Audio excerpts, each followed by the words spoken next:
श्री कार्तिक महत्तम। कार्तिक महत्तम 26वां अध्याय। कार्तिक मास महत्तम का 26वां अध्याय। श्री विष्णु की कृपा से आज तुमको रहा बताए। देवगणों के ऐसे वचन सुनकर धर्मदत्त ने कहा, जब मनुष्य भगवान विष्णु की प्रसन्नता के लिए विधिवत यज्ञ, दान, व्रत, तीर्थ तथा तप आदि करते हैं, किंतु कोई ऐसा सरल उपाय बताओ जिसके करने से इन सबका फल प्राप्त हो। तब देवगणों ने कहा कि हे दुष्श्रेष्ठ, आपका प्रश्न तो बड़ा ही श्रेष्ठ है। हम आपको भगवान श्री विष्णु को शीघ्र प्रसन्न करने का उपाय बताते हैं। हम इतिहास सहित प्राचीन वृतांत सुनाते हैं, सावधानी से सुनो। प्राचीन काल में कांचीपुरी में चोल नामक चक्रवर्ती राजा राज्य करता था। उसी के नाम से उसके देश का नाम भी चोल देश ही प्रसिद्ध था।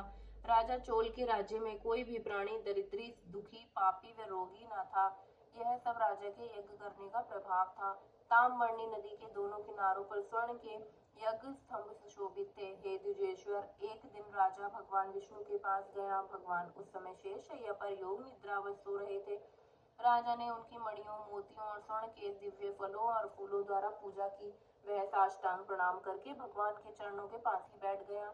थोड़ी देर के बाद राजा ने अपनी नगरी कांचीपुरी के ब्राह्मण श्री विष्णुदास को वहां आते हुए देखा।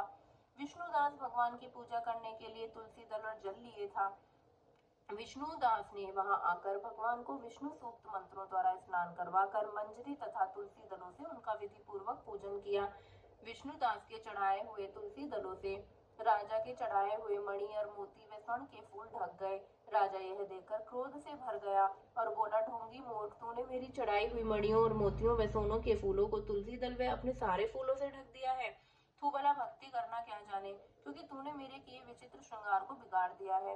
राजा की बात सुनकर विष्णुदास को भी क्रोध आया और वह राजा के गौरव को तुच्छ समझकर कहने लगा कि हे राजन, तुम भक्ति करना नहीं जानते। तुमको तो आपने धन का घमंड है। बताओ कि आज से पहले तुमने भगवान के कितने व्रत किए हैं।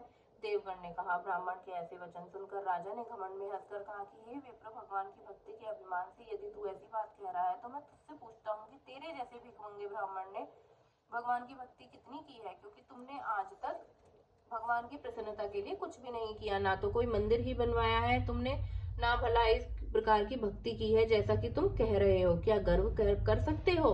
यहाँ के जितने भी ब्राह्मण बैठे हैं, मेरी बात को ध्यान पूर्वक सुनो और देखो कि श्री भगवान विष्णु के दर्शन मुझे ही होते हैं या तुझे होते हैं। इसके बाद दोनों की भक्ति के संबंध में आप लोग जान जाएंगे। देवगणों ने कहा। ऐसा कहकर राजा अपने महल में तो चला गया और वहां जाकर उसने अपने पुरोहित मुद्गल को आचार्य बनाकर विष्णु यज्ञ प्रारंभ किया।